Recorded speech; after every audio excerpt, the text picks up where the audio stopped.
الانشقاق نام پہلی ہی آیت کے لفظ انشقت سے ماخوذ ہے۔ انشقاق مصدر ہے جس کے معنی پھٹ جانے کے ہیں، اور اس نام کا مطلب یہ ہے کہ یہ وہ صورت ہے جس میں آسمان کے پھٹنے کا ذکر آیا ہے۔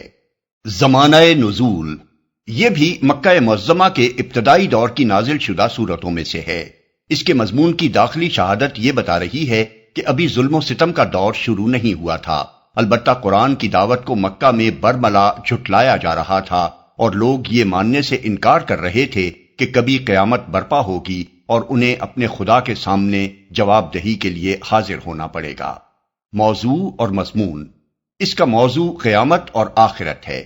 پہلی 5 آیتوں میں نہ صرف قیامت کی کیفیت بیان کی گئی ہے بلکہ اس کے برحق ہونے کی دلیل بھی دے دی گئی ہے۔ اس کی کیفیت یہ بتائی گئی ہے کہ اس روز آسمان پھٹ جائے گا، زمین پھیلا کر ہموار میدان بنا دی جائے گی، جو کچھ زمین کے پیٹ میں ہے یعنی مردہ انسانوں کے اجزائے بدن اور ان کے اعمال کی شہادتیں، سب کو نکال کر وہ باہر پھینک دے گی، حتیٰ کہ اس کے اندر کچھ باقی نہ رہے گا۔ اور اس کی دلیل یہ دی گئی ہے کہ آسمان و زمین کے لیے ان کے رب کا حکم یہی ہوگا، اور چونکہ دونوں اس کی مخلوق ہیں اس لیے وہ اس کے حکم سے سرتابی نہیں کر سکتے۔ ان کے لیے حق یہی ہے کہ وہ اپنے رب کے حکم کی تعمیل کریں۔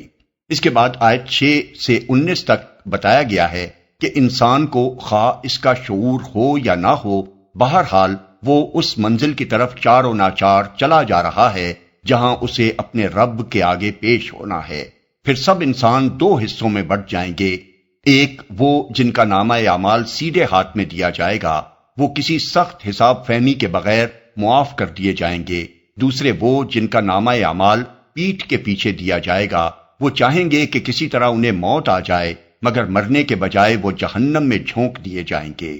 ان کا یہ انجام اس لیے ہوگا کہ وہ دنیا میں اس غلط فہمی پر مگن رہے کہ کبھی خدا کے سامنے جواب دہی کے لیے حاضر ہونا نہیں ہے، حالانکہ ان کا رب ان کے سارے اعمال کو دیکھ رہا تھا اور کوئی وجہ نہ تھی کہ وہ ان اعمال کی باز پرس سے چھوٹ جائیں۔ ان کا دنیا کی زندگی سے آخرت کی جزا و سزا تک درجہ بدرجہ پہنچنا اتنا ہی یقینی ہے جتنا سورج ڈوبنے کے بعد شفق کا نمودار ہونا، دن کے بعد رات کا آنا، اور اس میں انسان اور حیوانات کا اپنے اپنے بسیروں کی طرف پلٹنا، اور چاند کا ہلال سے بڑھ کر ماہ کامل بننا یقینی ہے۔